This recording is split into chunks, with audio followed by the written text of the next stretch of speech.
लोकसेवा आयोगका विभिन्न परीक्षामा सोध्न सक्ने महत्त्वपूर्ण प्रश्नहरू तथा आउँदै गरेको खरिदार परीक्षाका लागि झनै उत्कृष्ट प्रश्नहरू समावेश गरी यस भिडियोलाई तयार पारिएको छ। कृपया भिडियोलाई अन्तिमसम्म हेर्नुहोला। नेपालमा हेलो क्रान्तिको सुरुवात कुन जिल्लाबाट भएको हो? यस प्रश्नको सही उत्तर रहेको छ लमजुङ। त्यसैगरी सबैका कुरा सुन तर सत्यलाई अँगाल यो भनाइ कसको हो? यस प्रश्नको सही उत्तर रहेको छ महात्मा गान्धी।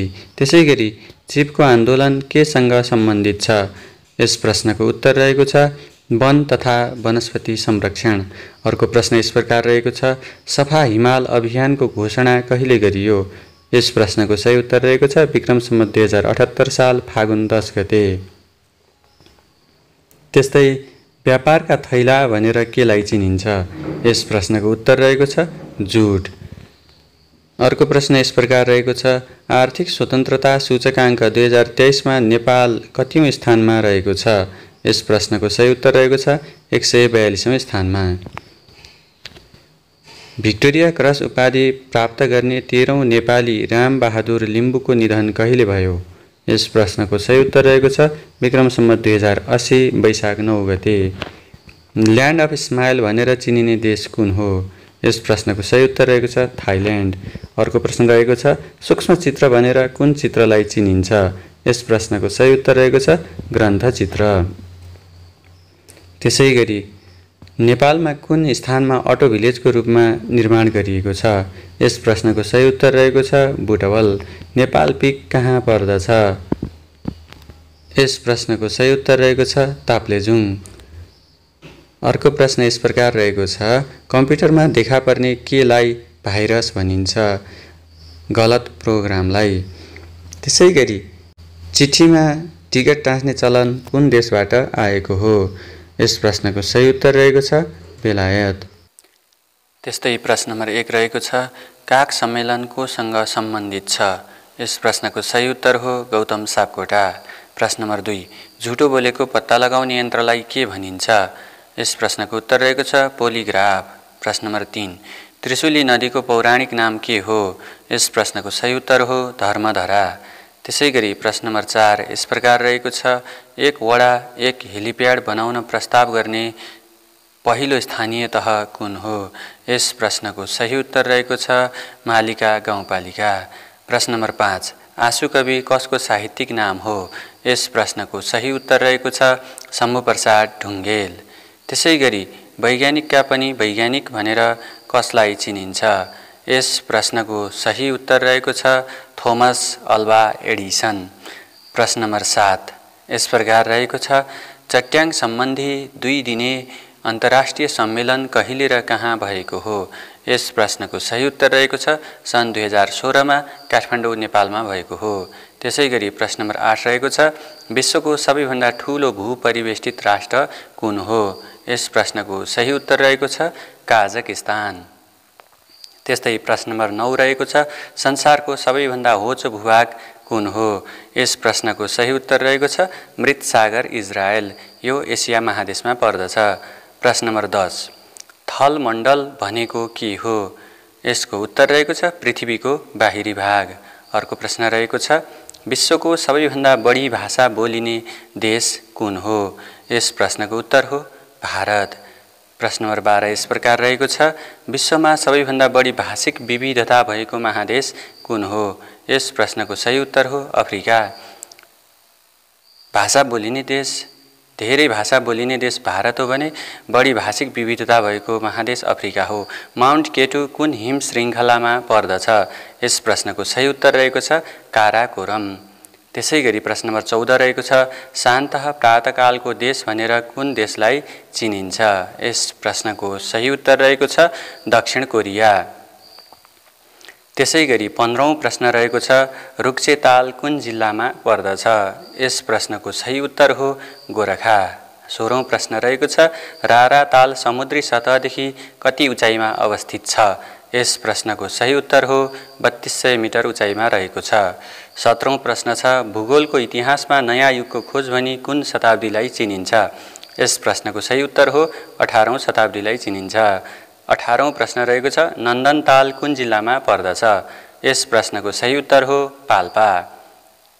19औं प्रश्न रहेको छ लोकताको जिल्ला भनेर कुन जिल्लालाई चिनिन्छ? यस प्रश्नको सही उत्तर हो बागलुङ। प्रश्न नम्बर 20 यस प्रकार रहेको छ माने भन्ज्याङ कुन जिल्लामा पर्दछ? यस प्रश्नको सही उत्तर हो इलाम। 21औं प्रश्न रहेको छ सगरमाथा दिवस कहिले मनाइन्छ? यस प्रश्नको उत्तर हो मे 29 तारिकमा। 22औं प्रश्न रहेको छ नेपालको सबैभन्दा कम पानी पर्ने जिल्ला कुन हो? यस प्रश्नको उत्तर हो मुस्ताङ। हामी 23औं प्रश्नमा पुगेका छौँ। 23औं नम्बरको प्रश्न रहेको छ जोरपानी झरना कुन जिल्लामा पर्दछ? यस प्रश्नको सही उत्तर हो डोटी। त्यस्तै 24औं प्रश्न यस प्रकार रहेको छ फ्रान्सको राज्य क्रान्तिलाई अर्को के नामले चिनिन्छ? यसको सही उत्तर हो बौद्धिक क्रान्ति। 25औं प्रश्न यस प्रकारको छ भारतमा महात्मा गान्धीको नेतृत्वमा भारत छोड आन्दोलन कहिले भएको हो? यस प्रश्नको सही उत्तर हो सन् 1942। 26औं प्रश्न प्रथम विश्वयुद्धमा कतिजना नेपालीले भिक्टोरिया क्रस उपाधि प्राप्त गरेका थिए? यस प्रश्नको सही उत्तर हो 2 जना। 27औं प्रश्न रहेको छ किराँत वंशका प्रथम राजा को थिए? यस प्रश्नको सही उत्तर हो यलम्बर। 28औं प्रश्न यस प्रकारको छ नेपालमा सर्वप्रथम चाँदीको मुद्रा कसले चलाएका हुन्? यस प्रश्नको सही उत्तर हो राजा महेन्द्र मल्ल। त्यस्तै 29औं प्रश्न यस प्रकारको छ नेपालमा कागजी नोटको प्रचलन कसका पालादेखि सुरु भएको हो? यस प्रश्नको सही उत्तर हो जुद्ध शमशेर। विक्रम सम्वत 2002 सालमा सदरमुलुकी कारखानाबाट नेपालमा कागजी नोटको प्रचलन चलेको हो। जय नेपाल शब्दको प्रयोग गर्ने व्यक्ति को हुन्? यस प्रश्नको सही उत्तर रहेको छ शुक्रराज शास्त्री। 31औं प्रश्न रहेको छ खड्ग निशान अड्डाको स्थापना कसले गरेका हुन्? यस प्रश्नको सही उत्तर हो प्रधानमन्त्री चन्द्र शमशेर।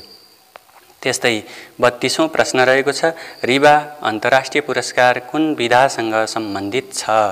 यस प्रश्नको सही उत्तर हो इन्जिनियरिङ। त्यसैगरी 33औं प्रश्न रहेको छ सुमति तन्त्र भनेको के हो? यसको उत्तर हो नेपालमा रहेको प्राचीन ज्योतिष ग्रन्थ। प्रश्न नम्बर 34 र यस प्रकारको छ महादेवका 3 नेत्रले के जनाउँछ? यसको सही उत्तर हो सूर्य, चन्द्र र अग्नि। 35औं प्रश्न रहेको छ मुस्लिम धर्ममा जकात शब्दले के जनाउँछ? यस प्रश्नको सही उत्तर हो दान।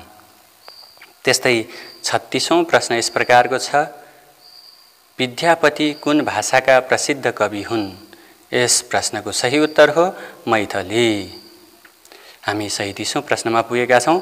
37औं प्रश्न यस प्रकारको छ अन्तिम आदेश नामक उपन्यास कसको कृति हो? अर्थात् अन्तिम आदेश नामक उपन्यास कसले लेखेका हुन्? यस प्रश्नको सही उत्तर हो ग्राम स्विफ्ट। 38औं प्रश्न यस प्रकारको छ निजी क्षेत्रको लगानीमा सम्पन्न भएको नेपालको पहिलो जलविद्युत आयोजना कुन हो? यसको सही उत्तर हो खेम्ती जलविद्युत आयोजना।